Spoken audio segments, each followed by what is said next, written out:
السلام علیکم ورحمۃ اللہ وبرکاتہ۔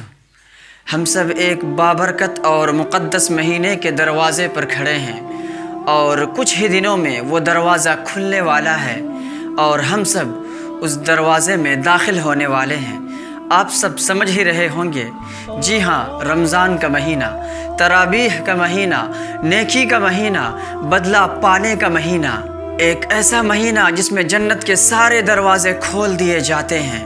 اور ایک ایسا مہینہ جس میں جہنم کے سارے دروازے بند کر دیے جاتے ہیں۔ لیکن اب سوال یہ ہے کہ کیا ہم اس مہینے کو پا سکیں گے یا نہیں؟ دیکھیے، یہ بات اللہ کی مرضی کے مطابق ہوگی۔ اگر وہ چاہے تو ہمیں اس مہینہ تک پہنچائیں گے، اگر وہ نہیں چاہیں گے تو ہمیں اس مہینے سے پہلے ہی قبر میں دفنا دیا جائے گا۔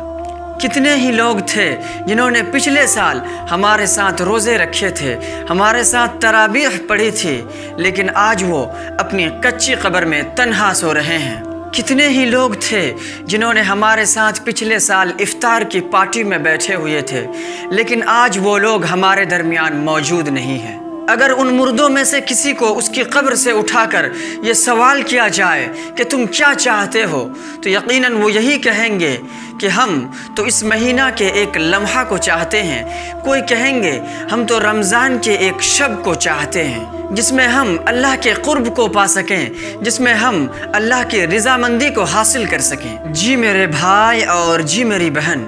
یہ مہینہ بہت عظمت والا، یہ مہینہ بہت برکت اور مغفرت والا مہینہ ہے۔ آج اگر کسی مردے کو اٹھا کر اس سے کہا جائے کہ نصیحت کیجئے، تو یقیناً وہ یہی کہیں گے کہ رمضان کے مہینے کی ایک لمحے کو بھی غفلت میں نہ گزارنا، اس کی ایک ایک لمحے کی حفاظت کرنا۔ اور کتنی عجیب بات ہو کہ ہمیں روزے کا مہینہ ملے اور ہم روزے ہی نہ رکھیں، کتنی عجیب بات ہو کہ ہمیں مغفرت کا مہینہ ملے اور ہم اپنی مغفرت نہ کروا سکیں، کتنی عجیب بات ہو کہ ہمیں برکت کا مہینہ ملے اور ہم برکت سے محروم رہ گئے، کتنی عجیب بات ہو کہ ہمیں رحمت کا مہینہ ملے اور ہم اللہ کی رحمت کو اپنی طرف متوجہ ہی نہ کروا سکیں، کتنی عجیب بات ہو کہ ہمیں جنت کا مہینہ ملے اور ہم اپنا ٹھکانہ جنت کو نہ بنا سکیں۔ اور اسی لیے حضرت جبرائیل علیہ السلام نے بد دعا فرمائی کہ جسے رمضان کا مہینہ ملے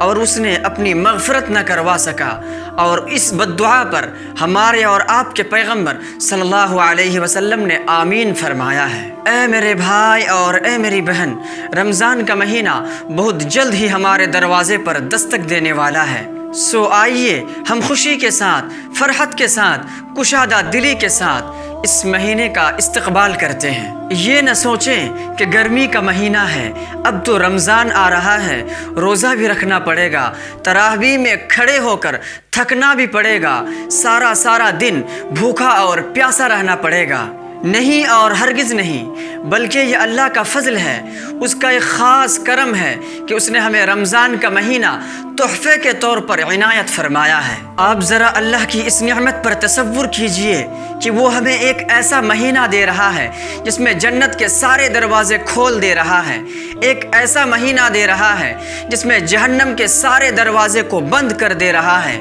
ایک ایسا مہینہ ہمیں دیا جا رہا ہے جس میں سارے سرکش شیاطین کو قید کر دیا جا رہا ہے۔ اے میرے بھائی اور اے میری بہن، جس طرح اللہ رب العزت نے رمضان کا مہینہ ہمیں تحفہ کے طور پر دیا ہے، تو ہمارے لیے ضروری ہے کہ ہم بھی اس کا استقبال خوشی اور فرحت کے ساتھ اور کشادہ دلی کے ساتھ کریں، اور اس کا استقبال سچی پکی اور خالص توبہ کے ساتھ کریں، کیونکہ اللہ کا فرمان ہے کہ اے ایمان والو، تم اللہ سے سچی اور پکی توبہ کرو۔ سو آئیے ہم اس مہینے کا استقبال سچی پکی اور خالص توبہ کے ساتھ کرتے ہیں، تاکہ جب ہم اس مہینے میں داخل ہوں تو پورے پاک صاف ہو کر داخل ہوں، تاکہ ہم خوب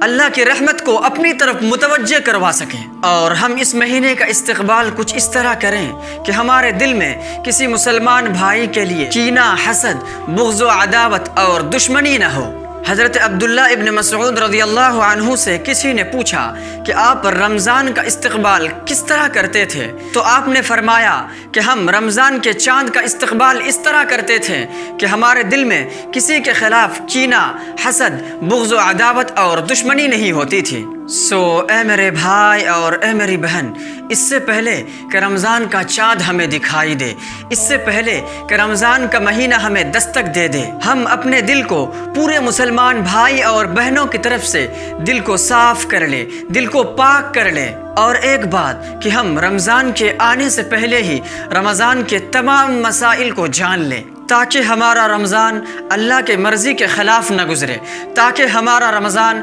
نبی اکرم صلی اللہ علیہ وسلم کے بتائے ہوئے طریقے کے خلاف نہ گزرے۔ آخر میں شکیل احمد آپ تمام حضرات سے ایک گزارش کروں گا کہ اگر آپ صحیح معنی میں اللہ کی برکتوں کو، اللہ کی رحمتوں کو اپنی طرف متوجہ کرنا چاہتے ہیں، اگر آپ صحیح معنی میں رمضان سے لطف اندوز ہونا چاہتے ہیں، تو عید کی خریداری رمضان سے پہلے کر لیں۔ جی ہاں، عید کی خریداری رمضان سے پہلے کر لیں۔ کتنی افسوس کی بات ہے کہ رمضان کا آخری عشرہ، جس میں ہمہ وقت اللہ کی رحمت بارش کی طرح برستی رہتی ہے، اور ہم ایسی بابرکت اور مقدس وقت کو دنیا کی سب سے بدترین جگہ یعنی بازار میں گزار دیتے ہیں۔ ایک طرف اللہ کی رحمت برستی رہتی ہے اور ہم دوسری طرف بازار میں رہ کر اپنے لیے گناہ مول لیتے ہیں۔ اے میرے بھائی، رمضان کا مہینہ نیکی کا مہینہ ہے، نہ کہ گناہ کرنے کا مہینہ۔ رمضان کا مہینہ برکت کو سمیٹنے کا مہینہ ہے، نہ کہ برکت سے محروم ہونے کا مہینہ۔ اگر آپ اللہ کی رحمت سے لطف اندوز ہونا چاہتے ہیں، اللہ کی برکتوں سے اپنے جھولیوں کو بھرنا چاہتے ہیں، تو عید کی خریداری رمضان کے آنے سے پہلے ہی کر لیں۔ تو رمضان کے مہینے سے متعلق ہماری یہ چند گزارشات ہیں کہ آپ رمضان کا استقبال خوشی کے ساتھ کریں، فرحت کے ساتھ کریں اور کشادہ دلی کے ساتھ کریں، اور عید کی خریداری رمضان کے آنے سے پہلے ہی کر لیں۔ اور آخر میں ایک بات کہ اس ویڈیو کو دوسرے تک پہنچانے میں بالکل کوتاہی نہ کریں۔